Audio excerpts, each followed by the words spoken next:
예, 이 마리노는 민간 모델인 수리온을 군용으로 개조한 헬기입니다. 추락 원인은 더 밝혀져야겠지만 민간에 보급된 수리온에도 그래서 문제가 있을 가능성이 제기가 되죠.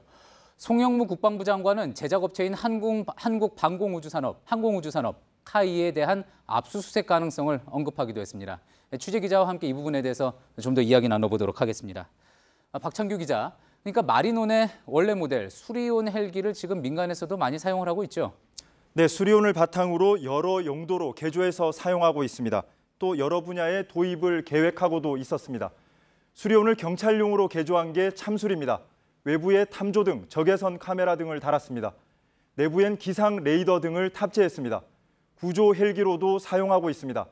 재난 구조와 응급 환자 이송에 적합하도록 개조했습니다.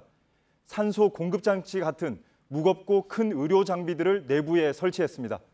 산림청에 인도한 산림 헬기는 2,000리터짜리 물탱크를 달았습니다. 내부에는 산악 비행에 필요한 전자장치와 경보장치도 탑재했습니다. 모두 미묘한 구조 변경과 개조 작업을 거쳤습니다. 예, 그렇다면 여기서 꼭 밝혀야 할 게 이 수리온 자체에 결함이 있는 건지 아니면 이를 군용으로 개조하는 과정에서 문제가 생긴 건지 하는 부분 아니겠습니까? 네, 문제는 본 모델인 수리온 헬기 그 자체도 안정성을 의심받고 있다는 겁니다. 예. 감사원의 수리온 안전 검사에 관여했던 한 관계자는 앞으로 사고가 없을 거라는 확신을 과연 누가 할 수 있겠느냐고 말하기도 했습니다. 전문가 평가도 한번 들어보시겠습니다. 예. 그 진동이 발생이 어느 정도가 심각한 상황이 가느냐 하면 조종석 쪽 캐노피, 그 방풍창에 완벽하게 깨져버립니다. 전방을 전혀 볼 수 없는 상황까지. 그런데 이런 수리온이 다시 구조 변경과 개조 과정을 거쳤습니다. 무게와 균형이 달라졌고 공기 저항 등 외력에도 차이가 생겼습니다. 가뜩이나 불안정한데 불안정성이 더 커졌을 가능성도 있는 겁니다. 예, 그러니까 수리온 자체의 문제 가능성 그리고 또 개조 과정에서의 문제 가능성 둘 다 제기가 되고 있다는 그런 얘기군요. 자, 그런데 민간에서는 지금 수리온의 사용을 점점 늘려갈 계획이지 않습니까?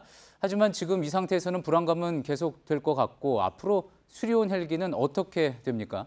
네, 수리온 헬기가 군에 배치가 된 게 2012년 말입니다. 하지만 소방 같은 민간 헬기로 사용되기 시작한 건 지난 4월부터였습니다.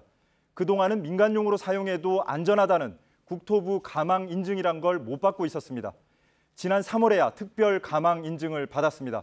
그러면서 민간용 헬기는 산림청 1대, 소방 1대, 경찰청 8대 등 12대가 운용되기 시작했습니다. 도입 초반인 건데 사고 이후에 모두 일단 운항 정지됐습니다. 그런데 이 특별 가망 인증이라는 게 설계, 제작, 운항 등의 항공기 모든 요소가 아니라 운항 능력에 대한 안정성만 인정한 겁니다. 수리온은 설계 단계부터 안정성을 의심받고 있는 상황입니다.